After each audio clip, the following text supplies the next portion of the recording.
Sejam bem-vindos ao Inglês Expositivo. Oi, pessoal. Aula 10. Regular and irregular verbs. Verbos regulares e verbos irregulares. Olha, eu vou ser repetitivo em alguns aspectos da explanação. Isso tem uma razão. Porque eu tive um professor na UFMG, professor de português, o saudoso professor Antônio de Abreu Rocha, que ele dizia o seguinte, que tudo que você aprende realmente fixa, é porque você um dia foi apresentado ao assunto abordado e você, de alguma forma, isso foi repetido para você. Então, vai ter um objetivo, tá bom? Então, inclusive, você não se acanhe em voltar à aula já vista, reprisar a aula já vista para você. Inclusive, você tem a opção de pausar, voltar atrás e rever, né? Então, você tem todas as opções aí de fazer esse esquema de repetição para que você realmente fixe. Tá legal? Muito bem. Agora, outro aspecto. Nós vamos então começar a trabalhar com o sistema verbal. Agora, em qualquer língua que você imaginar, o sistema verbal é a espinha dorsal. Porque se você dominar o sistema verbal de uma determinada língua, você já está dominando muito dessa língua. Então, a partir desse ponto, é o ponto crucial, onde você realmente vai aprender inglês ou vai deixar de aprender inglês. Porque se você passar a dominar o sistema verbal, você vai estar com, no mínimo, 40% de condições de estar entendendo a estrutura da língua inglesa. Tá legal?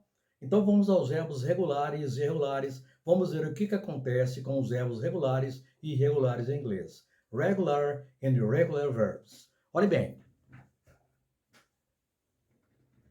a maioria dos verbos que existem em inglês são classificados como os verbos regulares ou verbos irregulares, tá? Então aqui existe um facilitador em inglês. Em inglês, todos os verbos regulares e irregulares que existem vão ter três formas primitivas, que são chamadas de tempos primitivos verbais. E qualquer conjugação verbal que exista em inglês vai se derivar de uma dessas três formas. Vai se derivar, então, ou da forma infinitiva, ou do passado, ou do particípio passado. Agora, olhe bem, qual a diferença que você teria entre um verbo ser regular ou ser irregular?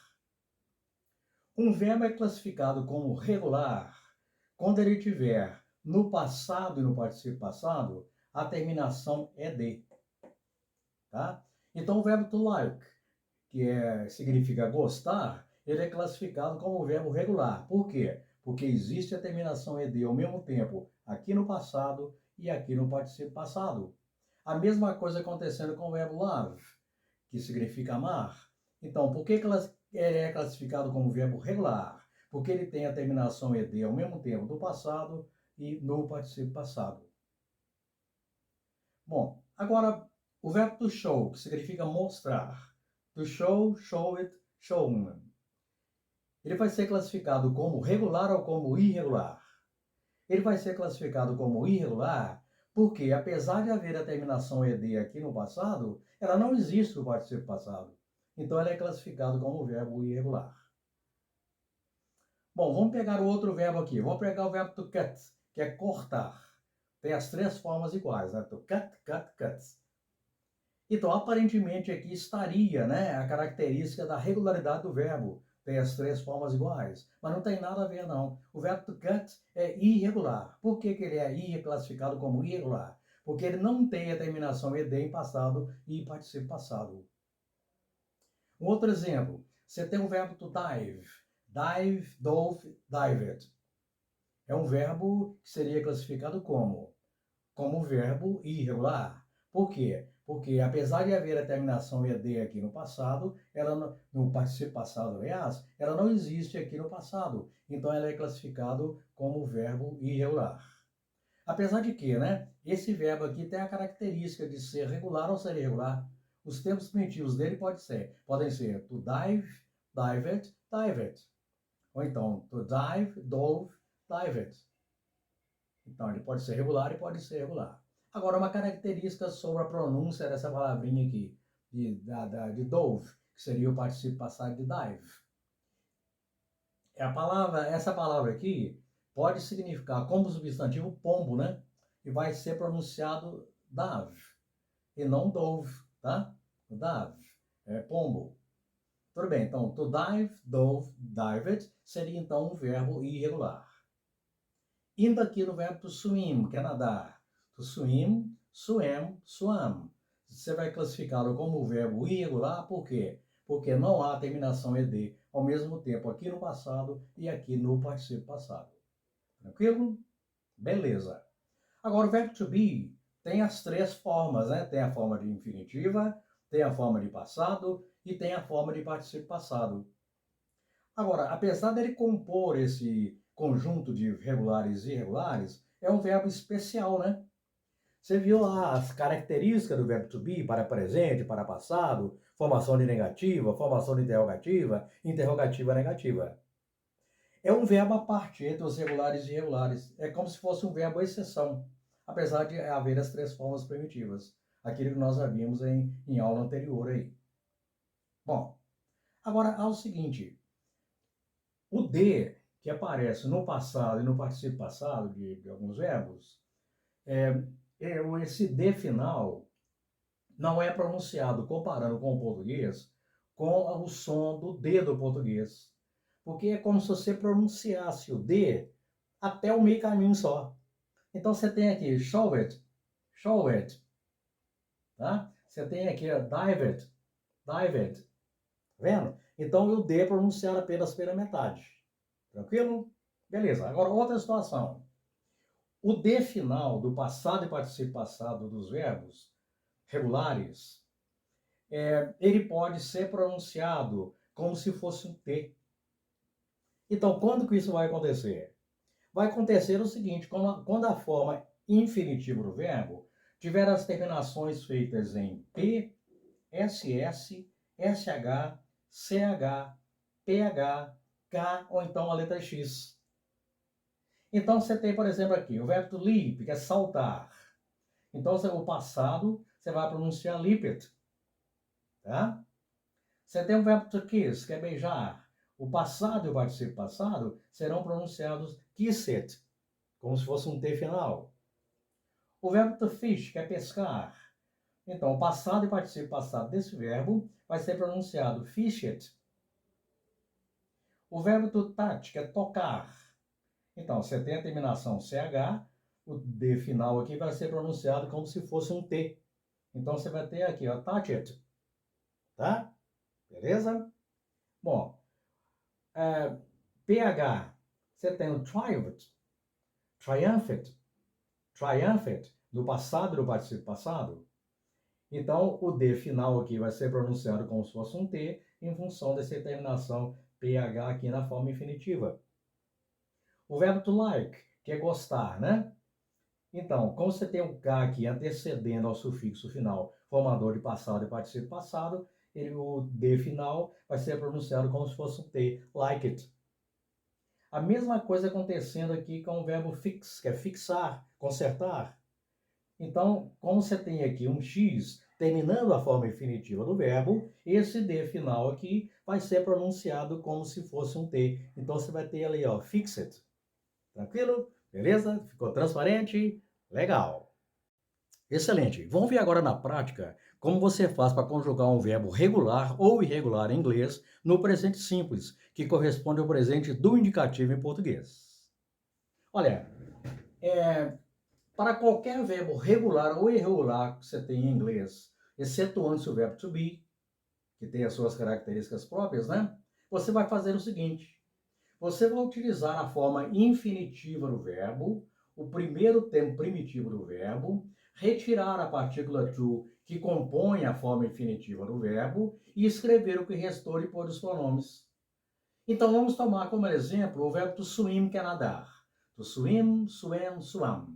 Então, para conjugar esse verbo no presente simples, que corresponde ao presente do indicativo, em sua forma afirmativa, você vai pegar então a forma to swim, retirar a partícula to da forma infinitiva e escrever o que restou de pôr os pronomes. Então, você vai ter a forma swim, a primeira pessoa do singular, a forma swim na segunda pessoa do singular. Quando chega na terceira pessoa do singular, você escreve swim e acrescenta ao verbo o sufixo s. E nas demais pessoas gramaticais, você vai ter a forma verbal swim.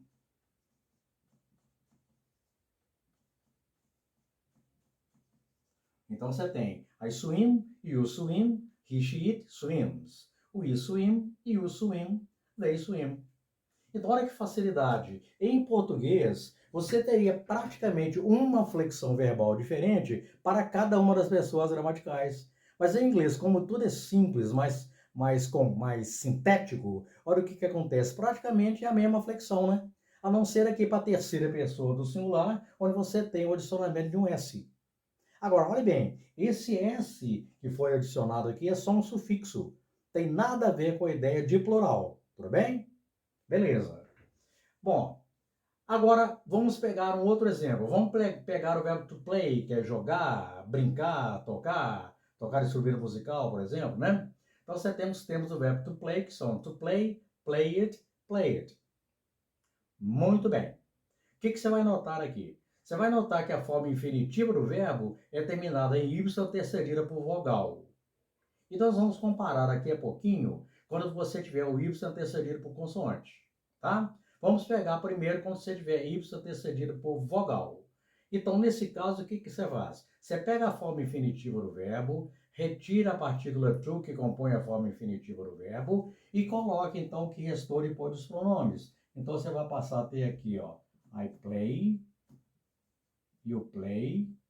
Quando chega na terceira pessoa do singular, você vai acrescentar a letra S. Então, você vai ter aqui, ó, he, she, it, plays. Nas demais pessoas, você vai ter play na primeira do plural, você vai ter play na segunda do plural e vai ter play também na terceira do plural. Então, quando você tiver y antecedido diretamente por vogal, é o normal, né? Como se você tivesse qualquer outro verbo, o adicionamento simplesmente de um S. Mas, entretanto, se você tiver a forma infinitiva do verbo terminada em y, antecedido diretamente por consoante, olha o que vai acontecer. Eu pego a forma infinitiva do verbo, retiro a partícula to da forma infinitiva do verbo e escrevo depois dos pronomes o que restou. Então eu vou ter aqui, ó, fly na primeira pessoa do singular, fly na segunda pessoa do singular. Agora, quando chega na terceira pessoa do singular, olha o que vai acontecer. O y da forma infinitiva vai ser substituído pela letra I e depois, então, eu acrescento o sufixo S. Então, eu passo a ter he, she, it, flies. E nas outras pessoas gramaticais, eu vou ter novamente fly. Então, fica I fly, you fly, he, she, it flies. We fly, you fly e they fly. Tranquilo? Olha, como está tudo muito simplesinho, vou dar só uma complicadinha. Vamos nessa? Olha aqui, olha o que ocorre. Entretanto, todavia, contudo, se a forma infinitiva do verbo tiver as terminações feitas em O, X, Z, CH, SH ou SS, nós vamos acrescentar a forma infinitiva do verbo no presente simples, na terceira pessoa do singular, o sufixo ES. Então, o verbo to go, que significa ir, na terceira pessoa do singular vai ficar goes. O verbo to fix, que é fixar ou consertar, na terceira pessoa do singular do presente simples vai ficar fixes. O verbo to quiz, que é arguir, na terceira pessoa do singular do presente simples vai ficar quizzes, fazendo aqui uma dobra do Z final. Tá legal? O verbo to teach, que é ensinar. Então, na terceira pessoa do singular do presente simples, eu vou ter a forma teaches. Para o verbo to fish, que é pescar. Então, na terceira pessoa do singular do presente simples, eu vou ter a conjugação, a flexão verbal fishes. O verbo to kiss, que é beijar. Então, como a forma infinitiva do verbo é terminada em SS, na terceira pessoa do singular do presente simples, eu vou ter a flexão verbal kisses. Tranquilo? Muito bom. Vamos ver agora como formar a negativa, interrogativa e interrogativa negativa dos verbos regulares e irregulares, excetuando o verbo to be? Olha aqui. Nós temos aqui os tempos primitivos do verbo nadar em inglês, que são to swim, swam, swam. Então, nós temos aqui a conjugação do verbo nadar no presente simples, que corresponde ao presente do indicativo em português, conjugado, então, do modo que fizemos anteriormente, acrescentando-se um S, a flexão do verbo na terceira pessoa do singular. Então, eu tenho aqui, ó, eu nado, tu nadas, ele nada, nós nadamos, vós nadais, eles nadam. Como tudo em inglês é muito mais simples e sintético, praticamente você tem uma mesma flexão aqui em quaisquer das pessoas gramaticais. Tranquilo? Bom, agora eu quero pegar essa conjugação que está aqui na afirmativa e quero transformá-la em negativa, depois em interrogativa e posteriormente em interrogativa negativa. Muito bem. Para você levar essa estrutura aqui afirmativa para negativa, é como se eu utilizasse essa fórmulazinha mágica aqui. Um elemento A, mais o elemento B, mais o elemento C, mais o elemento D. Onde esse elemento A você vai representar através dos pronomes dentro da conjugação. Então, o elemento A você já tem colocado aqui. Beleza? Já utilizamos o elemento A. Agora nós vamos utilizar o elemento B. O elemento B vai ser o que nós chamamos de verbo auxiliar. E o verbo auxiliar que vai ser usado para formar a negativa, interrogativa e interrogativa negativa dos verbos regulares e irregulares, excetuando seu verbo to be, vai ser o verbo to do. É um verbo muito especial porque ele tem duas funções. Como verbo principal, ele vai significar fazer. Mas como verbo auxiliar, ele vai apenas indicar. Ele vai indicar tempo e forma, tá? Pode ser presente, pode ser passado, forma pode ser negativa, interrogativa ou interrogativa negativa. Então, na utilização do verbo auxiliar to do, como elemento be aqui, nós faríamos normalmente como se nós estivéssemos conjugando o verbo fazer no presente simples. Então, o que eu vou fazer? Eu vou pegar a forma infinitiva do verbo, retirar a partícula to da forma infinitiva do verbo e colocar o que restou depois dos pronomes. Então, eu vou passar a ter aqui, ó, do, vou passar a ter do aqui. Chegou na terceira do singular, eu vou ter a forma does, né? Porque como vê a forma infinitiva é terminada em O, eu vou acrescentar o sufixo ES, né? Então, eu vou ter a forma does aqui. Do nas demais pessoas, do na primeira do plural, do na segunda do plural e do na terceira do plural. Beleza. Então, o elemento B já está colocado, já utilizamos o elemento B. Agora eu vou colocar o elemento C. Qual seria o elemento C? O elemento C vai ser a partícula negativa que nega verbos em inglês, que é a partícula negativa not, tá? Então eu coloco aqui, ó, not, desde a primeira pessoa do singular até a terceira pessoa do plural.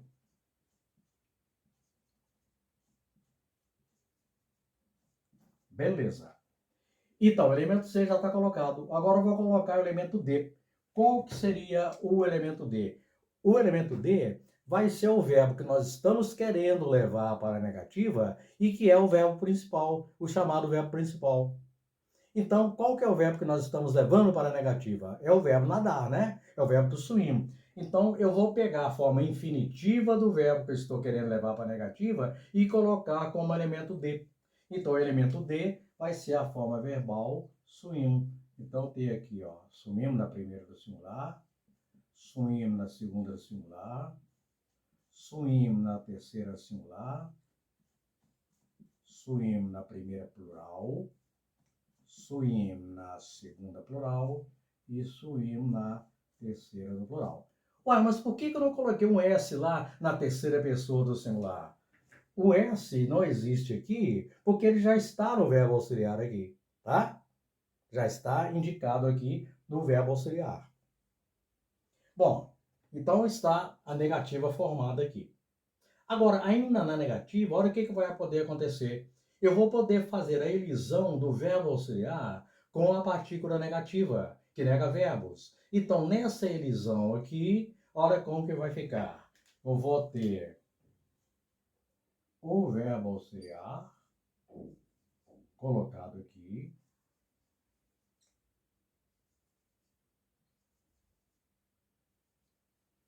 Vou ligar ao verbo auxiliar a partícula negativa que nega verbos em inglês, que é a partícula negativa not. Então, seria como se eu escrevesse a partícula not ligada ao verbo, retirasse a letra O da partícula negativa e colocasse um apóstrofo indicando que sumiu uma letrinha. Então, a mesma coisa vai ficar aqui, a mesma coisa vai acontecer aqui na terceira pessoa do singular e vai acontecer nas três pessoas do plural. Tudo bem? Bom, agora o verbo principal, normalmente, ele vai normalmente aparecer aqui em todas as pessoas gramaticais.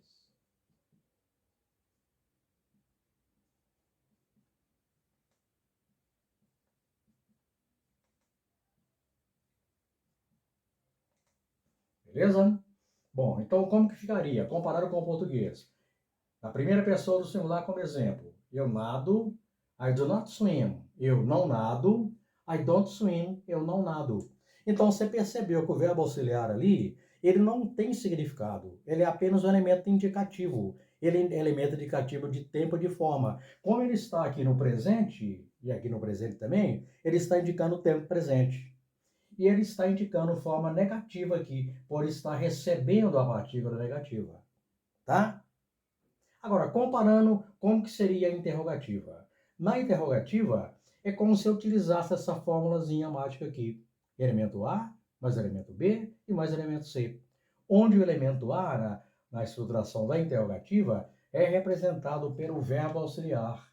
O elemento A sendo o verbo auxiliar. Então, eu vou ter aqui do na primeira do singular, vou ter aqui do na segunda singular, does, né, na terceira do singular, do na primeira plural, do na segunda plural e do na terceira do plural.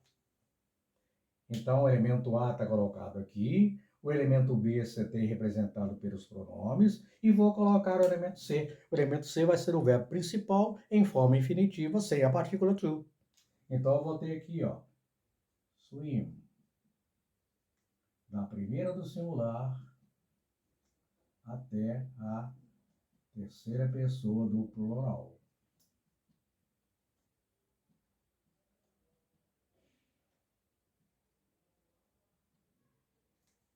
E depois a gente coloca o sinal de interrogação. Do I swim? Do you swim? Does he swim? Do we swim? Do you swim? Do they swim? Bom, então agora ficou um pouco mais claro aquela situação que eu dizia, que o verbo auxiliar, ele não tem significado. Ele é apenas um elemento indicativo de tempo e de forma. Ou seja, ele pode indicar tempo presente ou tempo passado. Por enquanto, nós estamos aqui no presente, tá?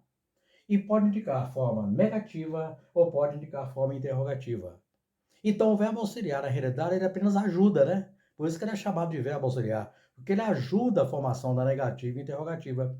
É como se ele fosse um verbo escravo, né? O verbo principal fica na boa dele lá, na forma infinitiva, e o verbo auxiliar é que carrega as significações de tempo e de forma. Presente ou passado, forma negativa ou forma interrogativa. Agora, nós temos ainda a forma interrogativa negativa, né? Tomando-se como exemplo aqui a primeira pessoa do singular, a interrogativa negativa, sem a situação em que não há elisão da partícula negativa com o verbo auxiliar, ficaria então assim, ó, do I not swim? Eu não nado? Ou então, quando há elisão da partícula negativa com o verbo auxiliar, ficaria então assim, ó, don't I swim? Eu não nado. Tranquilo? Beleza! Excelente, turma! Vamos ver agora o que acontece para se conjugar um verbo em inglês no passado simples. As formas negativas, interrogativas e interrogativas negativas. É um tempo verbal que corresponde em português aos pretéritos perfeito e imperfeito do indicativo, tá? Vamos nessa então? Olha aqui.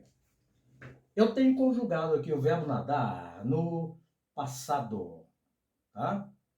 Então, você conjugar o verbo em inglês no passado simples, que corresponde aos pretéritos perfeito e imperfeito do indicativo em português, eu utilizo como referência a segunda forma primitiva do verbo, que é o simple past, para conjugar no simple past, que é o past tense, né? A segunda forma primitiva do verbo.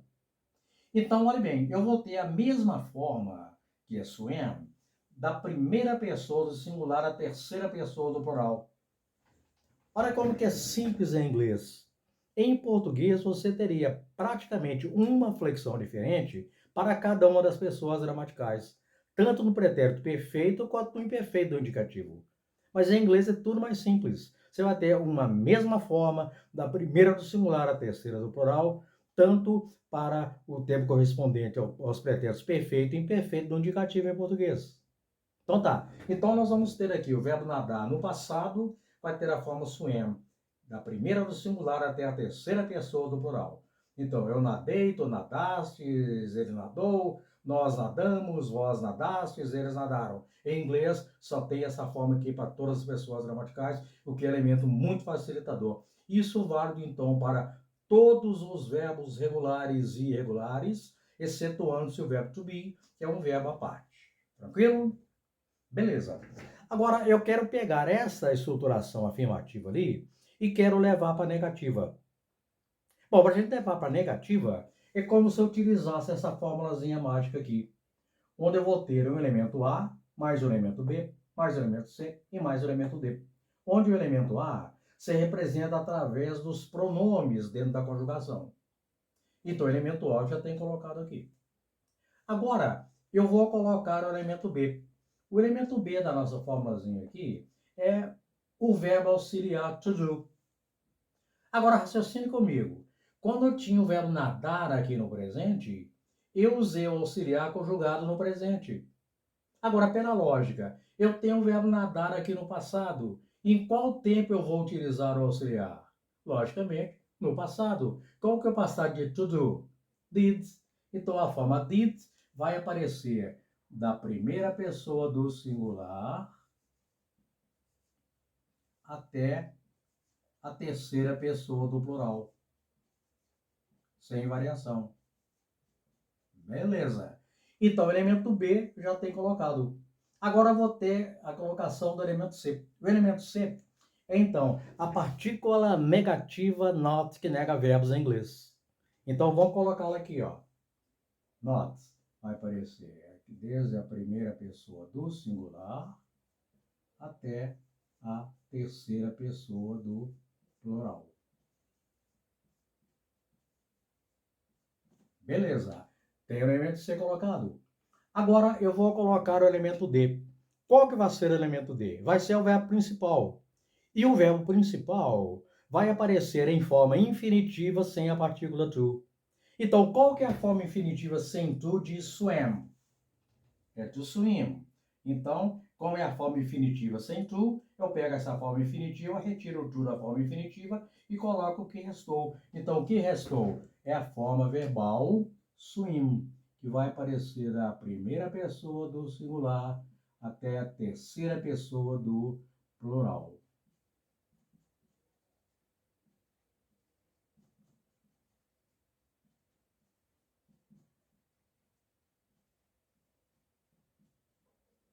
Tudo igualzinho, né? Então, da primeira do singular até a terceira do plural do mesmo jeito. Tranquilo? Agora, olha, ainda na formação da negativa, a gente poderia fazer a elisão do auxiliar com a partícula negativa, semelhantemente lá do que aconteceu com o presente. Tranquilo? Então, olha como é que vai ficar.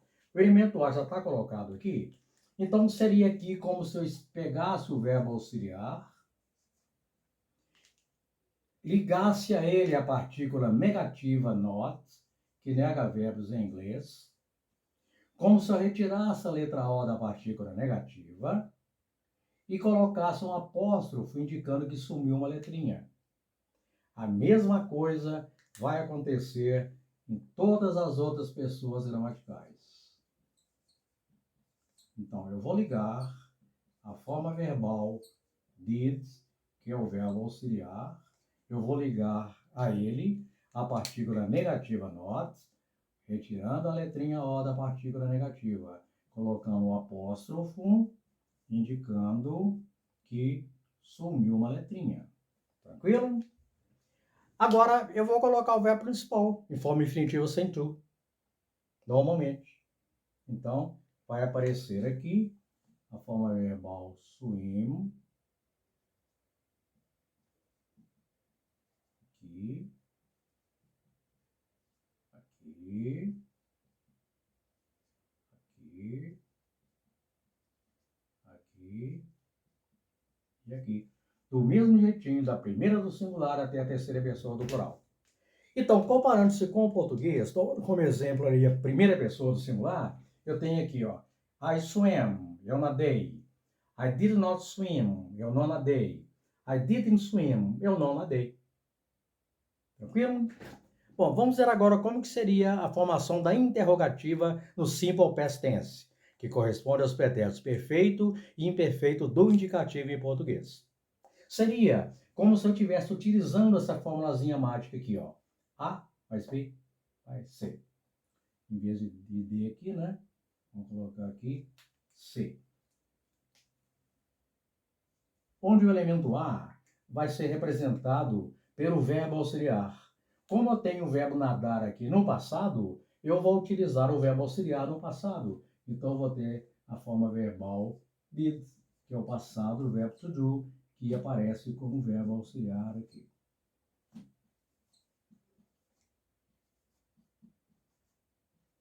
O elemento A já está colocado. Vamos agora colocar o elemento B. Já está colocado aqui, representado pelos pronomes. E eu vou colocar agora o verbo principal. O verbo principal aparecendo em forma infinitiva, sem a partícula to. Então, eu vou ter aqui a forma verbal swim. Isso aparecendo da primeira pessoa do singular até a terceira pessoa do plural. E sem esquecer de colocar, né, o sinal de interrogação em todas as pessoas gramaticais.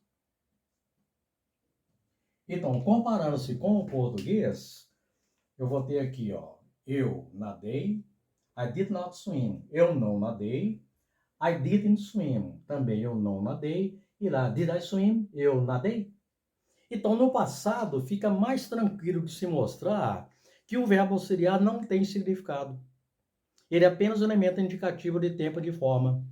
Ele pode aparecer no presente ou no passado, pode aparecer na forma negativa, na forma interrogativa, e veremos daqui a pouco também na forma interrogativa negativa. Então, aquele que eu dizia, que o verbo auxiliar to do é um verbo como se fosse um verbo escravo, né? Ele que carrega em si as significações de tempo e de forma, presente ou passado. Forma pode ser a negativa, pode ser a interrogativa e pode ser também, veremos daqui a pouco, a interrogativa negativa. É um verbo de referência, né? Então, você lembra que a gente citava o seguinte, que em inglês existem muitas vezes elementos como se fossem códigos indicativos? Então, um desses códigos indicativos é o verbo auxiliar to do. Se ele se apresenta no presente ou no passado, se apresenta em forma negativa ou então em forma simples, indicando a interrogativa, por exemplo. Tá? Então, agora, como que seria a interrogativa negativa? Olha, a interrogativa negativa, usando-se como exemplo a primeira pessoa do singular, você pode ter, então, o auxiliar ligado à partícula negativa e pode ter o auxiliar separado da partícula negativa. Se o verbo auxiliar aparece ligado à partícula negativa, para se formar a interrogativa negativa, o auxiliar ligado à partícula negativa antecede ao sujeito. Então ficaria, didn't I swim? Eu não nadei. Agora, se o auxiliar aparecer desligado da partícula negativa, só o auxiliar vem para antes do sujeito. Então ficaria, did I not swim? Eu não nadei. Seria então a interrogativa negativa, as duas formas interrogativas negativas possíveis. Beleza? Ficou transparente? Então, ótimo! Não esqueça de deixar aí embaixo o seu comentário. Se você gostou dessa aula, dê um clique no joinha, inscreva-se no canal gratuitamente e compartilhe com seus amigos. Faça um comentário sobre essa aula a fim de que eu possa ter o seu feedback.